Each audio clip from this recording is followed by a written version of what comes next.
Hello. Italy has no sea. Okay, I just wanted to be a little bit provocative here. But the point is that I come from Italy, and especially from the northern part of Italy, where Milano is located. Milan is my hometown. And what I can tell you is that we don't really feel like Italy had a sea. And this is something that caught my attention, but I didn't really had any answer for that. And then, going through some research, I found out a possible reason. Now, the thing is that um, the northern part of Italy, is the industrial center of the economy. There's nothing really else, even though there are other let's say economic spots, like for example the mechatronics in the southern. But in principle, we could just say that the industrial north is by far the dominant actor in the Italian's economy. And the thing is that historically, this part of Italy is really connected, or has been always looking at even north, let's say. So Switzerland, Germany, and there are huge trades among those countries. And we could say that even the latest European funds is the result of Germany willing to save the northern parts of Italy, because it's so integrated into the German international supply chains. So likely, if you drive a Volkswagen, a part of this car was produced in Italy and then assembled in Germany. So getting back to us, we have the most important part of the country, that is the north, and the north doesn't look outside Italy, looking at the sea, but it looks upwards instead. So Germany, Switzerland, and so on. It's what the economists in the past called the blue banana. And let's keep that for a moment. Now, how can you become a naval power? We have the example of Peter the Great. It was the Tsar in Russia. Yeah, the Russian Empire at the time, and it was we're talking about the 18th century. And Peter the Great is the guy behind Saint Petersburg. So he created a city out of nowhere, and he gave his name to it. And the idea was really to start having a deep approach, a deep relationship of Russia with the sea, because he wanted, and Peter the Great understood, that there is no real imperial power without a great military navy. So it's just crucial, you know. If you look at the history, we had the Roman Empire, and then the British Empire, and now the American Empire, and they are all what we called thalassocracies. So it's just, you know, a fancy name to say that you are a great a nation, thanks and especially because of your navy. So you dominate the seas, the waves. Okay, so Peter the Great, right? He imported a lot of craftsmen from the British Empire because he wanted to build up the navy from scratch. And the thing is, this massive effort did not produce anything really. And he was really disappointed, and he constantly asked himself, why on earth? I'm investing a lot of money, a lot of energies, I have the power, why could I'm not able to build up a navy from scratch?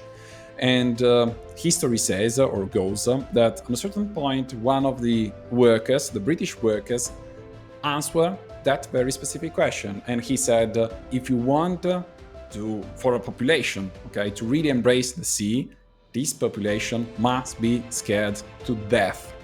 It's the only way. And when it comes to the British Empire, well before they become the British Empire, they was constantly subjected to a lot of Vikings invasion. And those invasions were so entrenched into their culture that, for example, they changed the grammar. Let's take the role Secretary General. Now, if we look at the composition of this sentence, of this role, it should be the other way around, like General Secretary. But in English, they say Secretary General.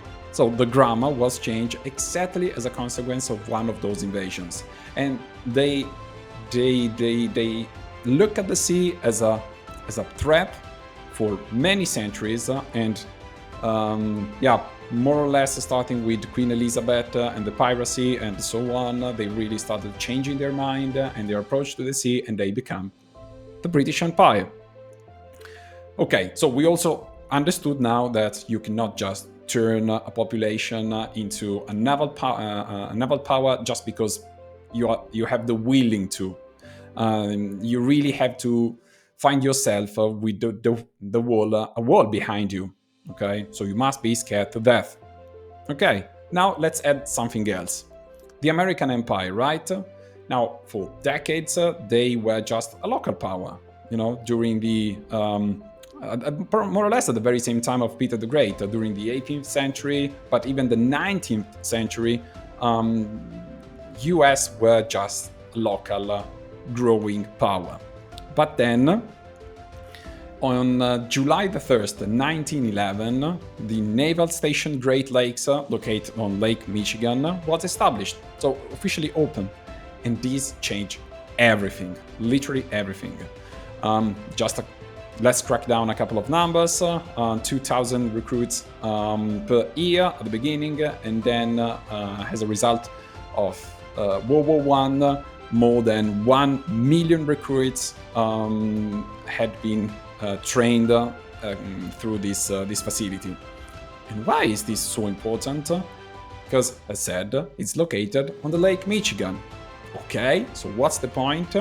Well, Lake Michigan is at the epicenter of the so-called Midwest, and the Midwest is the homeland of the German ethnic group, which is still the most important group in the United States. Is the group to which Donald Trump focused his attention during the campaign, and likely he's going to repeat something like that even this time. So the great idea of the President of the United States at the time was to start training the very same people that were most important within the society. And this changed everything. And even today, it's still the largest training installation of the Navy in the US. And this is quite surprising, because you might be thinking, why don't they train their troops or their Navy sailmen in California or in Florida? And the reason is the following. You gotta establish your training, your naval training, where the most important part of the society is. Otherwise, you're not gonna get through.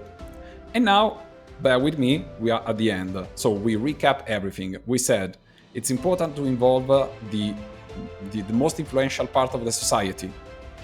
It's important, if you want to become a naval power, to create the training for the population, exactly the part that you want to target.